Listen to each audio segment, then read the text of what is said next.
Salvete omnes, nomen mihi est Canicus. Thank you for joining me for this episode of the DDO free-to-play experiment. I'm going to take maximize off of here because that was... I got like 2 off and it was done.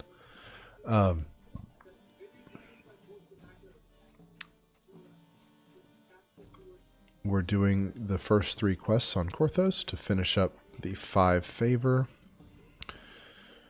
I definitely need someone out there fighting for me.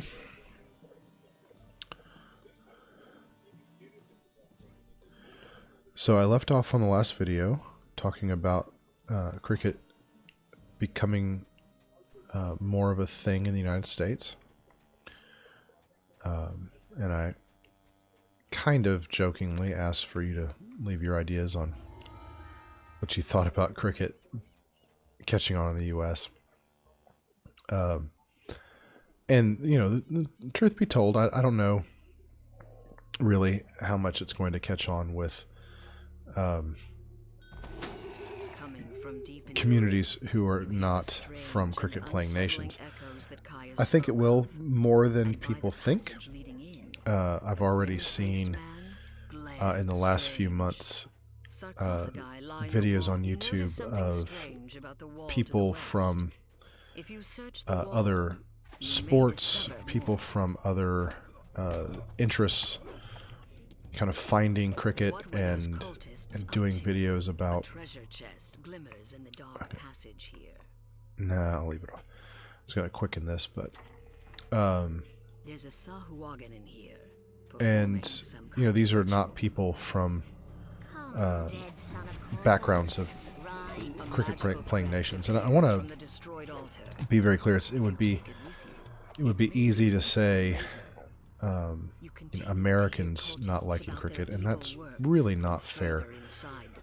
Certainly, the immigrant community is a major factor in the fan base for cricket in this country.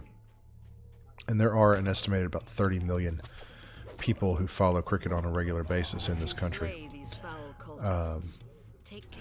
But in this game that I'm watching, there are people, many of the players were born in other countries and were not born in the United States and have immigrated here for a variety of reasons.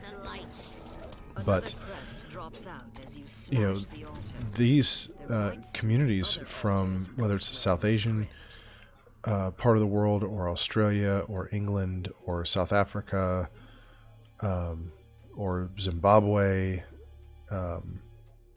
wherever they may have immigrated from, you know, they're multi-generational communities here now.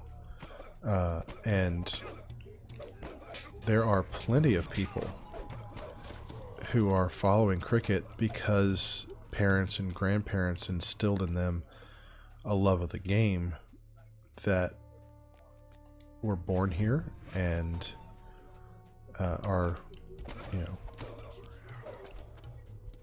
know, it's very possible that their parents were born here. So, and that's a whole nother thing of, you know, if somebody has immigrated to this country and become an American citizen, they're just as much American as I am. That's a whole nother factor. But that being said, it is definitely true that those communities form the foundation of the players and the fan base. And how much is it going to grow beyond that? I'm not sure, but I do think it can grow beyond that. And I really hope it does. I'm certainly not from one of those communities. And, you know, I found cricket I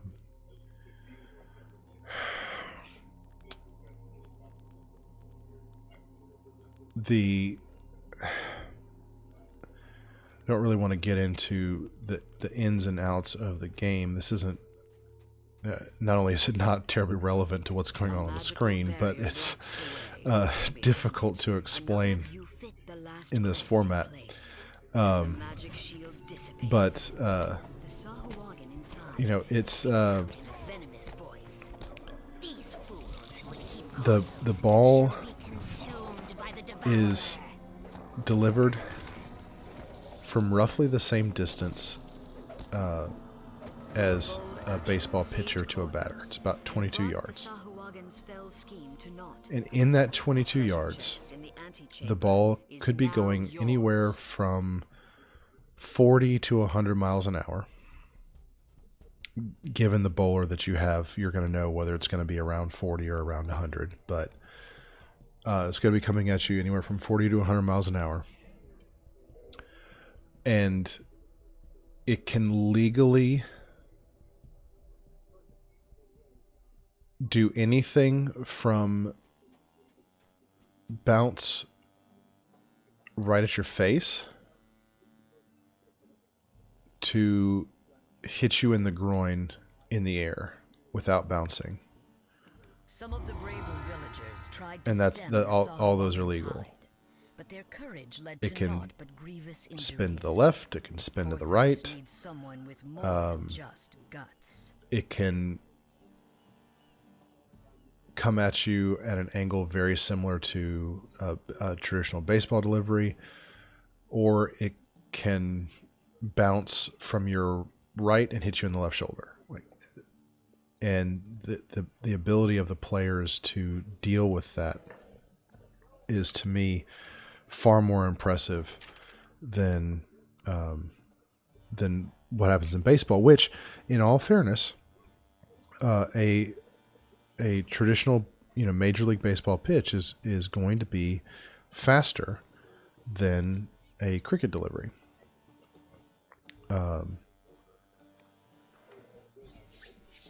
So that's definitely a plus on the baseball side. But the area where the ball can come to you and legally is so limited compared to cricket, that, I mean, yes, you have to make a decision whether you're going to swing at the ball, but when you swing, you have a very good idea of kind of where you need to be. Whereas in cricket, you might be swinging above your head or at your feet. And you're not really going to know until the ball starts coming at you. So anyway, gratias vobis ago. Thank you so much for listening to me wax philosophical about cricket.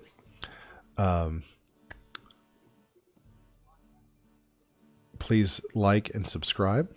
Leave me a comment. Please be kind. And si wales, ego walio. I'll see you again next time for the Storehouse Secret. Walete.